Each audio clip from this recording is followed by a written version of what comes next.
মোদির বিরুদ্ধে ফুঁসছে ভারত। বুথে দাদাগিরি করতে গিয়ে জনতার হাতে পিটুনি খেলেন বিজেপি প্রার্থী। পুরো ভারত জুড়ে আজ মোদী সরকারের পতন ঘণ্টা বাজতে শুরু করেছে।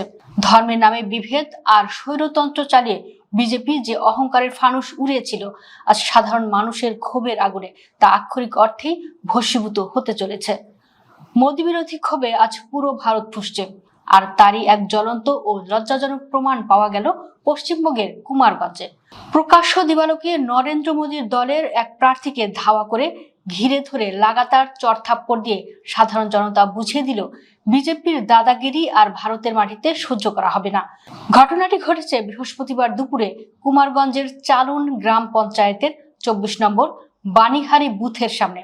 খবর অনুযায়ী বিজেপি প্রার্থী শুভেন্দু সরকার অভিযোগ তুলেছিলেন যে সেখানে তৃণমূলের লোকজন নাকি তাদের এজেন্টকে বাধা দিচ্ছে। কিন্তু মোদীর ক্ষমতার দম্ভ দেখিয়ে তিনি যখন নিজেই ওই বুথ এলাকায় গিয়ে খবরদারি করার চেষ্টা করেন, তখনই ঘটে যায় শতাব্দীর সেরা বিপত্তি।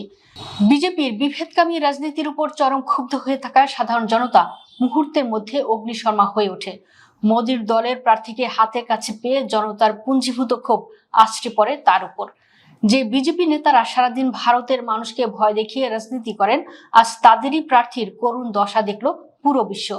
বিক্ষুব্ধ জনতা শুভেন্দু সরকারকে ঘিরে ধরে প্রকাশ্যে রাস্তায় লাগাতার চড়থাপ্পড় ও চরম শারীরিক লাঞ্ছনা শুরু করে। প্রাণ বাঁচাতে মোদীর এই প্রার্থী যখন পালানোর চেষ্টা করেন, তখন তাকে গ্রামের মাঝে রীতিমতো ধাওয়া করা হয়। জনতার এই পিটুনির মুখে বিজেপির সব ক্ষমতা আর দম্ভ জুতোর তলায় পিষ্ট হয়ে যায়। হামলায় রীতিমতো জখম হয়ে এলাকা ছাড়তে বাধ্য হন শুভেন্দু।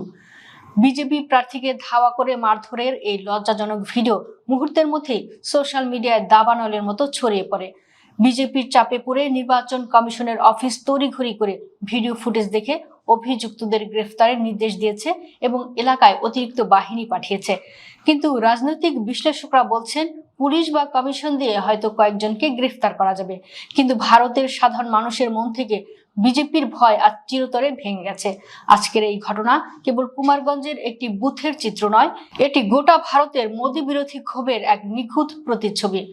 বিরোধী প্রার্থী বা সাধারণ মানুষকে ধমকিয়ে যে মোদী সরকার এতদিন রাজত্ব করেছে, আজ তাদেরই প্রার্থীদের রাস্তায় দৌড়ে পালাতে হচ্ছে। শুভেন্দু সরকারের গালে পড়া প্রতিটি চর আজ আসলে নরেন্দ্র মোদীর স্বৈরতান্ত্রিক নীতির গালেই চরম চপেটাঘাত। মোদীর পতন এখন কেবলই সময়ের অপেক্ষা।